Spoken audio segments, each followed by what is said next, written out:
the top voices who are coming out and speaking, given the fact that this is a big shot in the arm for the BJP just ahead of 2024. Let's listen into the reactions that are coming in from the BJP.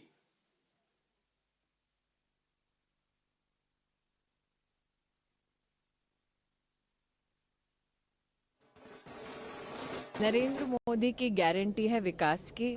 Modi की guarantee पर जनता ने जो भरोसा दिखाया है, Bharatiya Janata party के कार्यकर्ता होने के नाते हम जनता के प्रति कृतज्ञता का भाव रखते हैं। बार बार भारतीय जनता पार्टी के कार्यकर्ताओं ने डंके की चोट पर कहा कि मोदी मैजिक रंग लाएगा। आज के परिणाम उसी का प्रतीक है। हम जिस तरह से मोदी जी पे कटाक्ष भी कर रही थी विपक्ष, उसको लेकर कुछ मैं इतना ही कहूंगी, जिस प्रकार की अभद्र टिप्पणियां गांधी खानदान ने विशेष नरेंद्र मोदी के ऊपर की, जिस प्रकार का कटाक्ष विपक्ष के नेताओं ने नरेंद्र मोदी पर किया, वो कटाक्ष विपक्ष को, गांधी खानदान को महंगा पड़ा है। जनता जानती है कि विकास के मुद्दों पर सिर्फ नरेंद्र मोदी का नेतृत्व, भारतीय जनता पार्टी की सरकार ही खरी उतरी है और जनता ने उसी पर भरोसा कर पुनः मोदी मैजिक के माध्यम से आज ये परिणाम हमारे सामने प्रस्तुत किए हैं।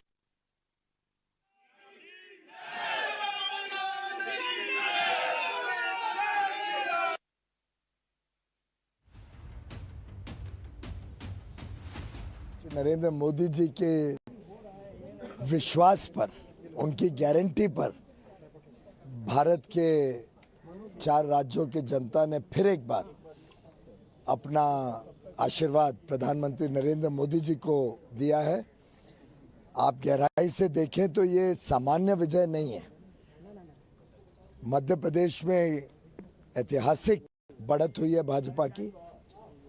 राजस्थान में अनुमानित जो था, लोगों को लगने लग गया था, आपके पत्रकार बंधु जिस प्रकार से बात कर रहे थे, वो सब ट्रेंड्स को पीछे छोड़ दिया और एब्सोल्यूट मेजॉरिटी के साथ बीजेपी जीती है।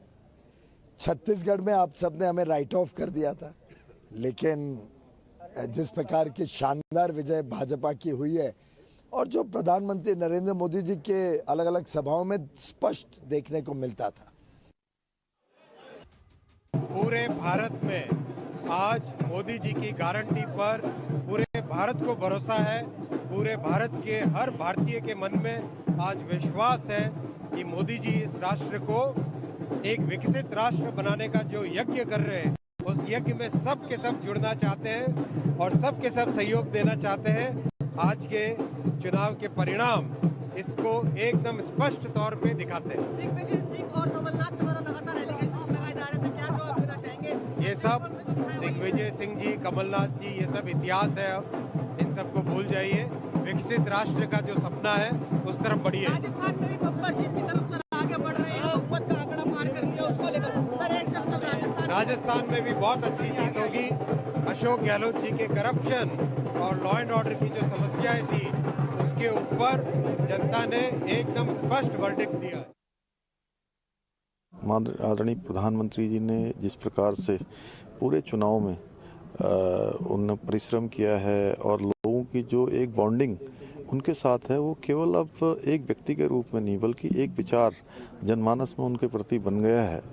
और हमारे लाखों कार्यकर्ताओं ने अथक परिश्रम किया है, मेहनत किया है। मैं सभी राज्यों में जहां पर भारतीय जनता पार्टी की सरकार बन रही है, उन सबको मैं बधाई देता हूं, बहुत शुभकामनाएं देता हूं। ये उनके अथक परिश्रम, मेहनत की जीत है। वहां के राज्यों की कड़ी मेहनत है, केंद्र का पूरा नेतृत्व है। इससे एक बात सिद्ध हो गई कि लोकसभा का 2024 का जो चुनाव है, भारतीय जनता पार्टी 3/4 बहुमत से जीतने जा रही है।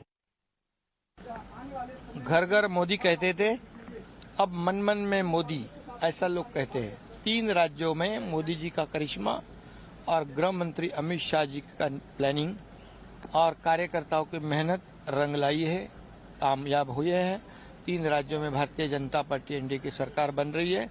राहुल गांधी ने झूठे वादे किए, जाकर किसानों के साथ धोखा किया, किसानों का कर्ज माफ करेंगे ऐसा कहा राजस्थान में, लेकिन 5 साल तक कुछ नहीं किया। वहां लोगों ने उनको उनकी सबक सिखाई और आज भी मोदी जी का करिश्मा बढ़ रहा है, कम नहीं हो रहा है। लोग जो कांग्रेस और जो इंडिया अलायंस कह रही है कि और जो आरोप लगा रही है, वो आरोपों का उत्तर जनता ने मोदी जी को साथ देकर किया है। 9 साल का काम काफी अच्छा 9 साल का काम काफी अच्छा है, इसीलिए डेवलपमेंट के मुद्दे पर ही महिलाओं का मुद्दा है, डेवलपमेंट का मुद्दा है, किसानों का मुद्दा है, सभी मुद्दों पर लोगों ने मोदी जी को साथ दिया है। कि ये जीत हमारी जनता जनार्दन की है, जिसने कांग्रेस के कुराज को नकारते हुए और भारतीय जनता पार्टी के सुराज को अपनाने का काम किया है। और ये जीत 2024 में मोदी जी को फिर से देशवासियों की सेवा का अवसर देने की जीत, ये जीत है। Well, these are the political reactions that are coming in right now, and we'll of course keep a close eye on everything that happens in connection with the counting of votes right now. But on that note, it's a wrap on this edition of The Bulletin. Don't go anywhere, we'll be right back.